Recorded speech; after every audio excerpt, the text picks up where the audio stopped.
साथियों, BLC class में आपका स्वागत है।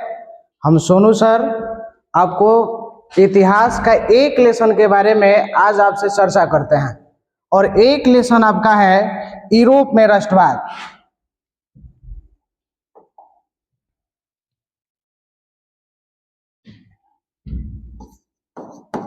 यूरोप में राष्ट्रवाद, यूरोप में राष्ट्रवाद और यूरोप में राष्ट्रवाद जो आपका मतलब कि लेसन है, ये इतिहास का आपका पहला लेसन है। यानी इतिहास का ये पहला लेसन है जिसका नाम है यूरोप में राष्ट्रवाद। तो यूरोप में राष्ट्रवाद अगर हम देखते हैं तो सबसे पहली बार ये यूरोप में राष्ट्रवाद की जो कहानी आपकी शुरू किया है, ये शुरू किया है एक बुर्बो वंश का राजा लुई 16वां से। यानी एक बुर्बो वंश का राजा लुई 16वां से आपका इसमें कहानी आपका शुरू किया है। और बुर्बो राजवंश का लुई 16वां जो राजा था वह अपने देशों में अधिक से अधिक भ्रष्टाचारी करता रहता था, और जिस कारण से पता चलता है कि दुनिया में सबसे पहले यूरोप में शुरू हुए थे राष्ट्रवाद। तो सबसे पहले हम देखेंगे कि राष्ट्रवाद किसे कहते हैं। किसे कहते हैं राष्ट्रवाद, तो हम लोग याद रखेंगे कि राष्ट्रवाद एक ऐसी भावना होती है जो सामाजिक संस्कृति परिवेश में रहने वाले लोगों के बीच एकता की वाहक बनाएगी, उसे हम राष्ट्रवाद कहते हैं।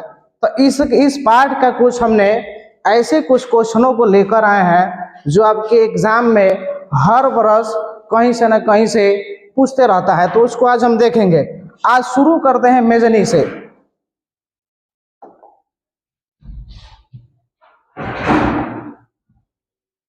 देखते हैं मेजनी। मेजनी कौन था, याद रखेंगे कि मेजनी कौन था।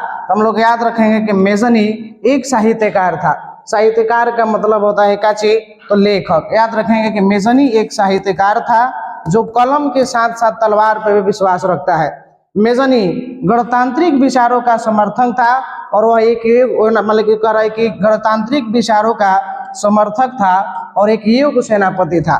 उसने यंग इटली और यंग यूरोप नामक जैसी संस्थाओं का भी गठन किया है। अगर देगा आपसे कि मेजनी कौन था, तो हम लोग याद रखेंगे कि मेजनी एक साहित्यकार था जो गणतांत्रिक विचारों का समर्थक और युग सेनापति था।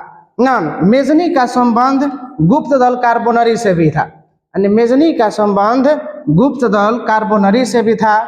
मेजनी ने यंग इटली और यंग नामक यूरोप जैसी संस्थाओं का भी गठन किया है। आगे देखते हैं। देखिए अब अगला क्वेश्चन है आपका।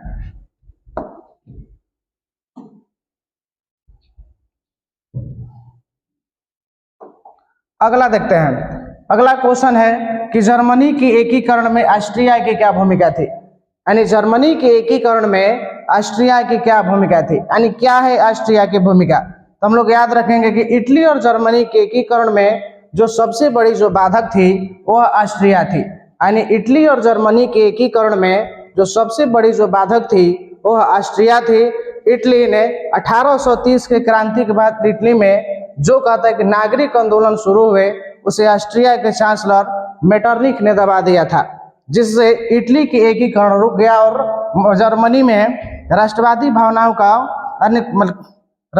भावनाओं को यहाँ दबाने का प्रयास किया गया और ऑस्ट्रिया का चांसलर मेटरनिख ने दमनकारी कानून लगाकर जिसमें क्या जर्मनी का एकीकरण की प्रमुख अनेक सारे बाधाएं प्रस्तुत करता है।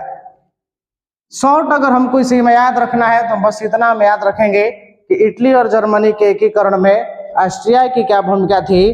तो इटली और जर्मनी के एकीकरण में ऑस्ट्रिया की यह भूमिका थी कि ऑस्ट्रिया नहीं चाहता है कि इन देशों का एकीकरण हो।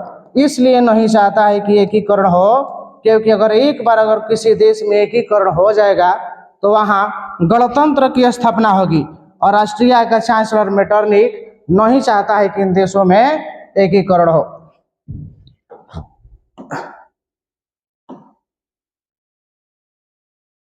आगे देखते हैं।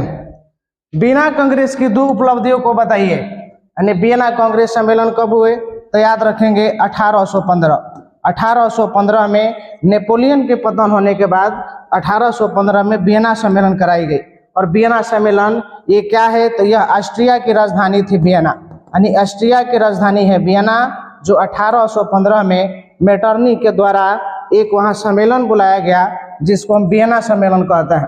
तो कह रहे हैं कि वियना सम्मेलन की 2 उपलब्धियों को बताइए, कौन से वियना सम्मेलन की 2 उपलब्धियां थी। तो हम लोग याद रखेंगे कि वियना कांग्रेस के सम्मेलन के द्वारा यहाँ से फिर से बुर्बो राजवंश की उत्पत्ति कराई गई थी, यानी वियना कांग्रेस के द्वारा फिर से यहाँ बुर्बो राजवंश की फिर से उत्पत्ति कराई गई थी। और यहाँ राजा यानी लुई 16वां के मरने के बाद यहाँ राजा पता चलता है किसको, तो यहाँ राजा लुई 18 को बनाया गया था, लुई 18 को राजा बनाया गया था। ये इसकी पहली उपलब्धियां। दूसरा में कहता है कि वियना कांग्रेस द्वारा लुई 18वां को फ्रांस का राजा बनाया गया।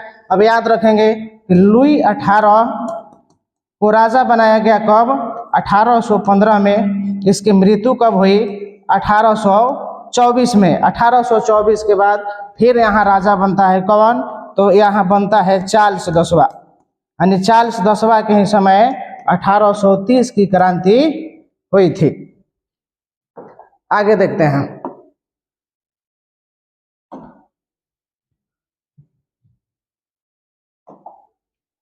गैरीवाल्डी के कार्यों की चर्चा करें, यानी गैरीवाल्डी के कार्यों की चर्चा करें तो हम लोग याद रखेंगे गैरीवाल्डी का मानना था कि इटली का एकीकरण युद्ध के बिना संभव नहीं है। यानी गैरीवाल्डी कौन था, बस इतना याद रखेंगे कि गैरीवाल्डी कौन था। हम लोग याद रखेंगे गैरीवाल्डी पेशे से एक नाविक था, गैरीवाल्डी पेशे से एक नाविक था। ये कह रहा है कि गैरीवाल्डी इटली के एकीकरण में इसकी अधिक से अधिक योगदान रहा था, है ना। तो गैरीवाल्डी को मानना था कि इटली का एकीकरण युद्ध के बिना संभव नहीं है, इसलिए उन्होंने आक्रमण नीति की अपनाई थी, यानी इसलिए गैरीवाल्डी आक्रमण नीतियों को अपनाता है।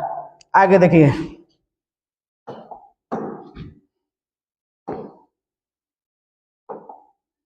जर्मनी के एकीकरण की क्या बाधाएं थी, यानी जर्मनी के एकीकरण की क्या बाधाएं थी, तो जर्मनी के एकीकरण की निम्नलिखित बाधाएं थी। कौन कौन से जर्मनी के एकीकरण की बाधाएं थी, तो जर्मनी लगभग 200 छोटे और बड़े राज्यों में विभाजित था।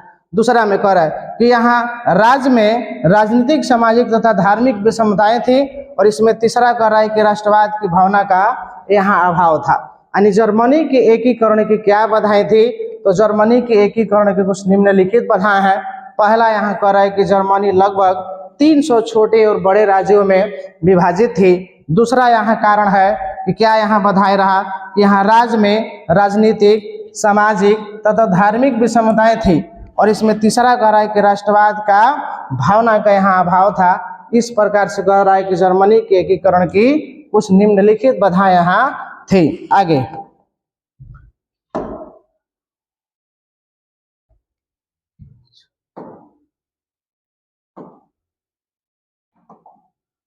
मेटरनिक युग क्या है, मेटरनिक युग क्या है, तो याद रखेंगे कि सन 1815 से लेके सन 1848 के बीच के युग को हम मेटरनिक युग कहते हैं। याद रखेंगे इसको कि सन 1815 से लेकर सन 1848 के बीच को युग को हम मेटरनिक युग कहते हैं। और जो मेटरनिक था यह ऑस्ट्रिया का चांसलर था, जो मेटरनिक था यह ऑस्ट्रिया का चांसलर था। और ये नहीं चाहता है कि इटली और जर्मनी का एकीकरण हो ना। तो यही आपसे क्वेश्चन कर रहा है कि मेटरनिक युग क्या था, तो हम लोग याद रखेंगे कि सन 1815 से लेकर सन 1848 के बीच के युग को हम मेटरनिक युग कहते हैं। मेटरनिक पुरातन व्यवस्था का समर्थक था, यानी मेटरनिक जो था ये पुरातन व्यवस्था का समर्थक है। ये नहीं चाहता है कि इन देशों में एकीकरण हो।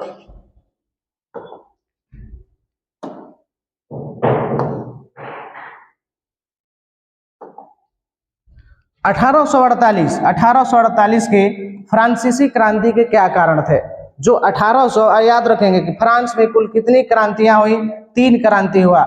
एक हुआ कब, 1789, एक हुआ 1830 और एक हुआ 1848। 3 क्रांति हुई है फ्रांस में। तो यहाँ कह रहा है कि 1848 के फ्रांसीसी क्रांति के कारण क्या थे, कौन से कारण थे। अब याद रखेंगे कि 1848 में कौन सा राजा था जिसके समय में ये फ्रांसीसी क्रांति हुई थी। तो हम लोग याद रखेंगे कि राजा का नाम है लुई फिलिप। लुई फिलिप के शासनकाल में यहाँ 1848 की क्रांति हुई थी।